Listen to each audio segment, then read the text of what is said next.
Cet après-midi-là, le portail en fer du manoir Larraín s'ouvrit sans cérémonie, et aucun employé n'eut le temps de prévenir que Raphaël Larraín était revenu.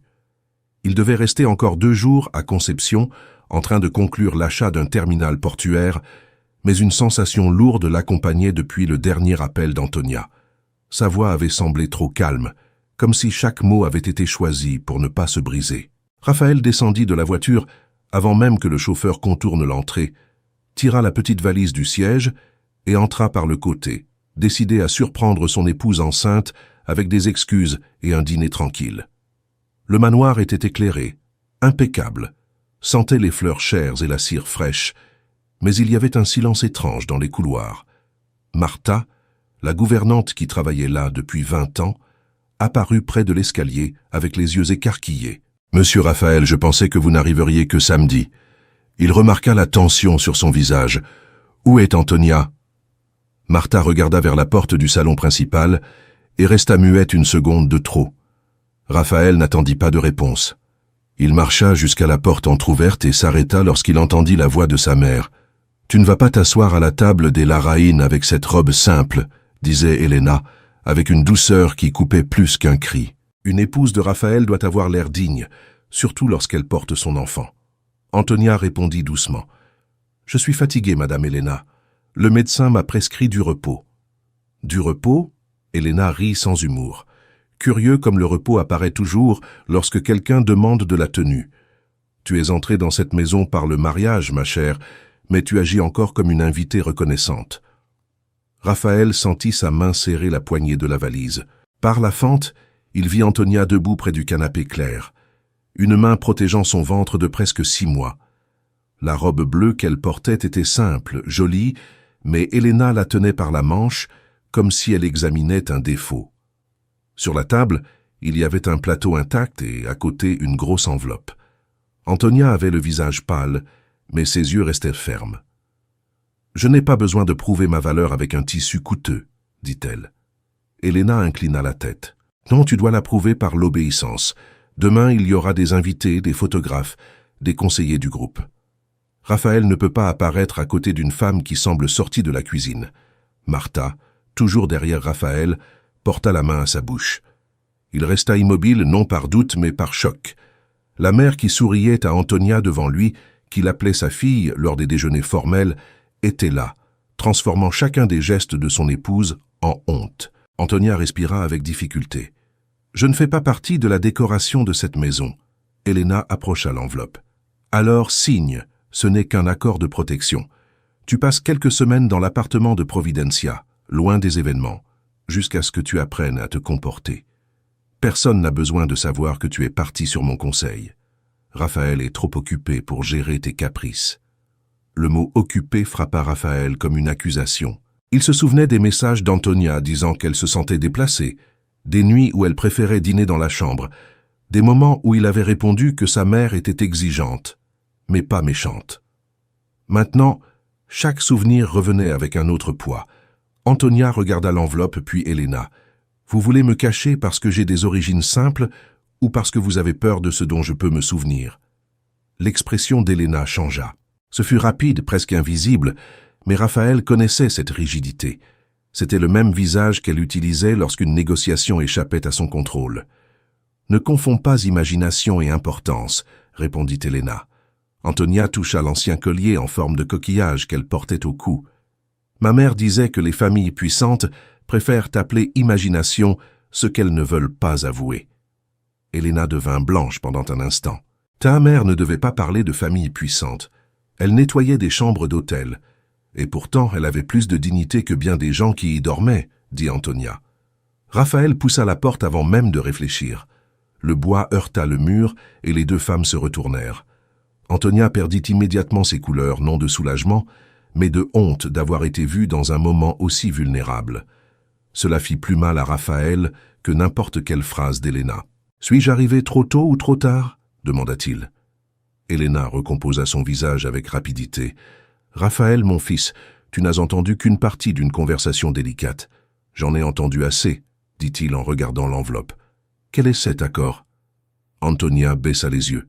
« Peu importe, cela importe pour moi. »« Maintenant, cela importe » Sa question sortit à voix basse, mais traversa le salon. Raphaël resta immobile. Antonia releva le visage et continua. « Quand je disais que ta mère me corrigeait devant les employés, tu disais que je devais comprendre les règles de la maison. Quand elle choisissait mes vêtements pour les événements, tu appelais cela de l'attention. Quand je pleurais après les dîners, tu disais que c'était la fatigue de la grossesse. » Elena leva la main. « Assez de ce théâtre. » Raphaël se tourna vers sa mère. « Vous ne parlez pas. » L'ordre glacial fit taire le salon. Elena sembla ne pas reconnaître son propre fils. Antonia pourtant ne sourit pas. Elle passa simplement la main sur son ventre, comme si elle essayait de calmer le bébé. « Ne fais pas cela pour avoir l'air juste maintenant, Raphaël.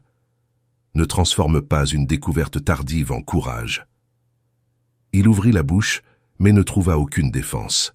Martha entra lentement, tenant une tasse de thé. « Madame Antonia, le docteur Augusto Valencia a rappelé. Il a dit que c'était urgent et que vous ne deviez pas reporter la consultation. » Elena se retourna contre la gouvernante. « Je ne t'ai pas demandé d'apporter des messages. » Martha baissa les yeux, mais resta où elle était. Antonia prit le thé de ses mains avec gratitude. Raphaël perçut dans ce petit geste une alliance silencieuse qui existait depuis longtemps, loin de lui. « Qui est Augusto Valencia ?» demanda-t-il. Antonia répondit avant qu'Elena puisse mentir. « C'était l'avocat de ma mère, Marina Soto. » Le nom tomba dans le salon comme une vieille pièce qu'on retire de la poussière. Elena serra les lèvres. Raphaël y vit de la peur. Une vraie peur. « Marina Soto » répéta-t-il. « Pourquoi ce nom dérange-t-il autant ?» Elena redressa les épaules.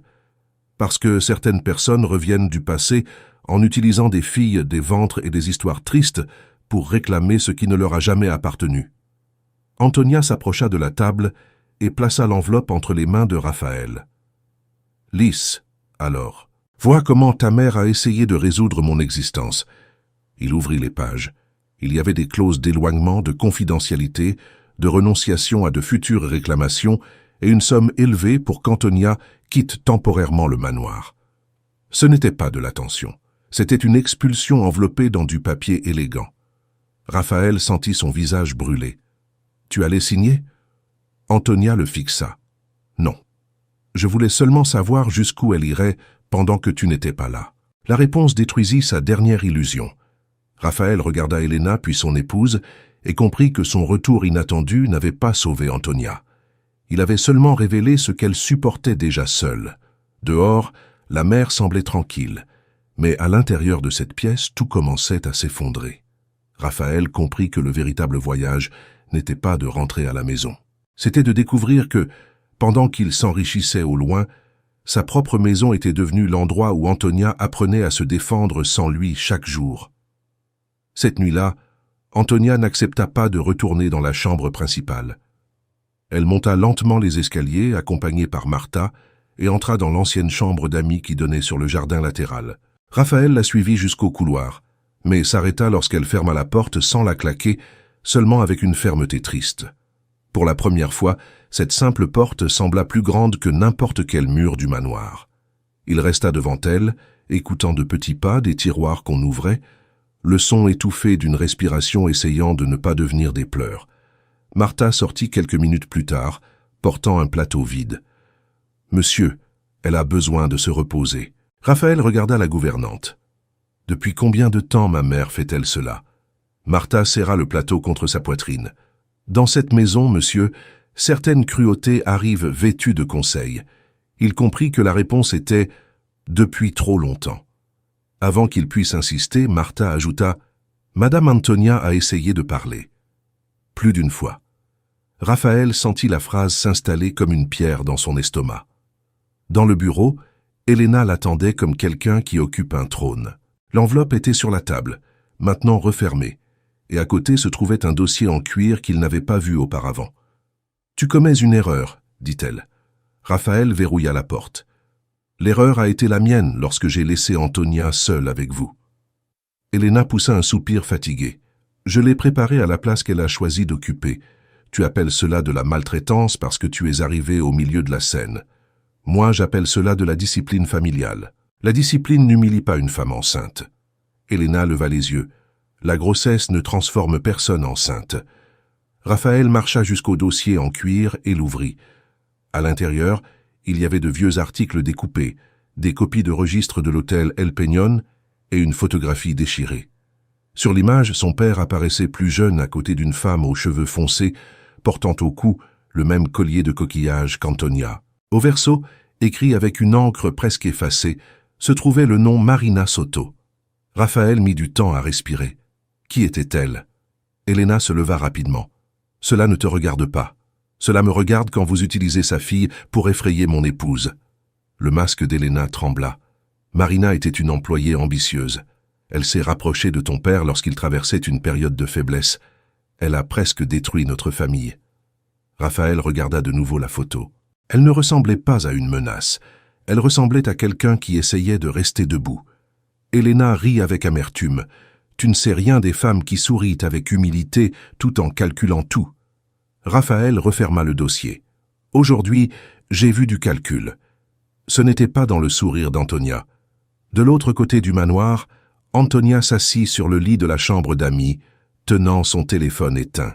Le bébé bougea et elle posa la main sur son ventre, murmurant que tout irait bien, même sans en être certaine. Les petites valises étaient ouvertes sur le sol. Elle ne voulait pas fuir au milieu de la nuit, mais elle n'arrivait pas non plus à imaginer le matin dans cette maison. Chaque mur gardait une correction d'Elena, un rire retenu d'une tante, un ordre déguisé en gentillesse. Lorsque Martha revint avec du thé, Antonia essaya de sourire. « Il a demandé depuis combien de temps ?» raconta Martha. Antonia ferma les yeux. « Maintenant, il demande. » La gouvernante s'assit à côté d'elle. Parfois, un homme ne voit la maison que lorsqu'il trébuche sur les décombres. Antonia toucha le collier.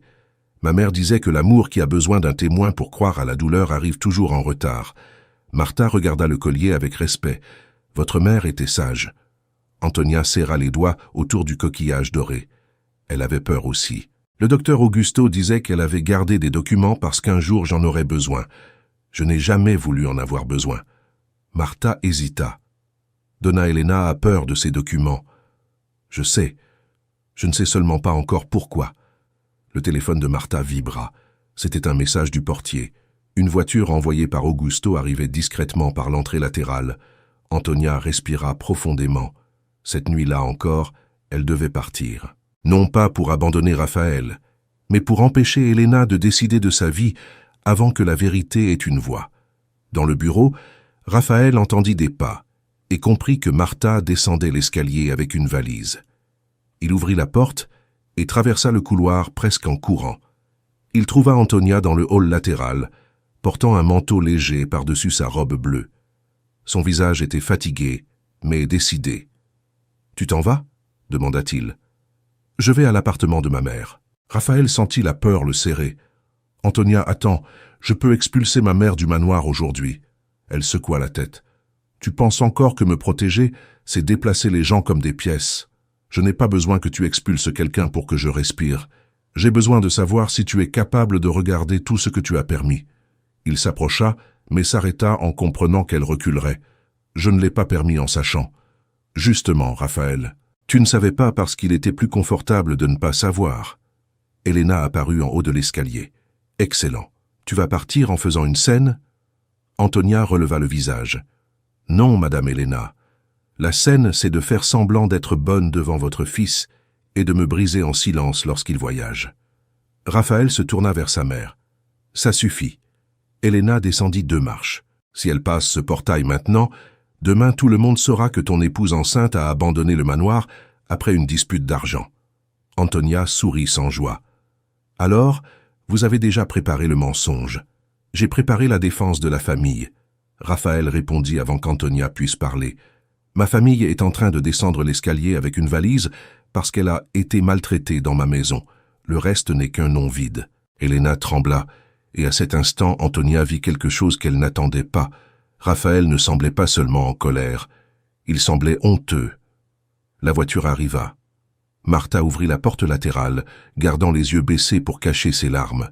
Raphaël accompagna Antonia jusqu'au jardin. La nuit de Vitacura était froide, élégante, indifférente. Près de la voiture, il dit, presque sans voix, « Je veux aller avec toi. » Antonia mit du temps à répondre. « Pas aujourd'hui. Aujourd'hui, j'ai besoin d'entrer dans un endroit où personne ne me demande la permission d'exister.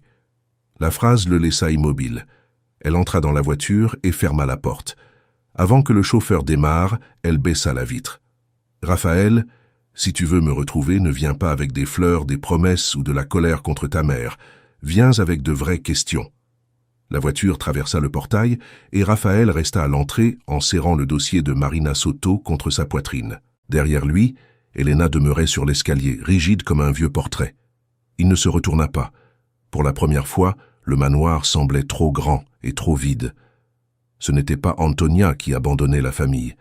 C'était la vérité qui sortait enfin par les portes qu'Elena avait passé des années à essayer de garder fermées.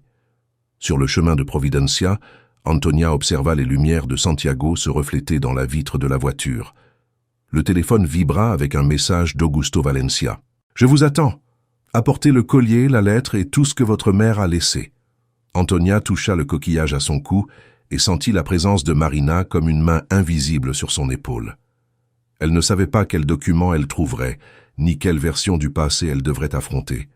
Elle savait seulement que son fils ne naîtrait pas au milieu d'un mensonge élégant. Et pour la première fois depuis qu'elle était entrée au manoir Larraín, cette certitude lui sembla plus forte que la peur. Elle devait continuer, même sans garantie de victoire. Le lendemain matin, Antonia ouvrit la lettre de Marina devant Augusto. Là se trouvait la preuve. Elena savait que Marina était enceinte lorsqu'elle l'avait poussée à disparaître. Raphaël arriva ensuite, sans toucher Antonia, se contentant de remettre les documents de l'audit. « Je ne suis pas venu te sauver, » dit-il. « Je suis venu témoigner de la vérité. » Antonia pleura en silence. Quelques jours plus tard, Elena fut écartée du projet El Peñón, et le manoir accueillit Antonia sans ordre, sans humiliation, sans masque. Raphaël apprit à rester avant la douleur. Lorsque leur fils naquit, il reçut le nom Larraín ainsi que Soto, afin qu'aucune histoire ne soit à nouveau effacée de la famille.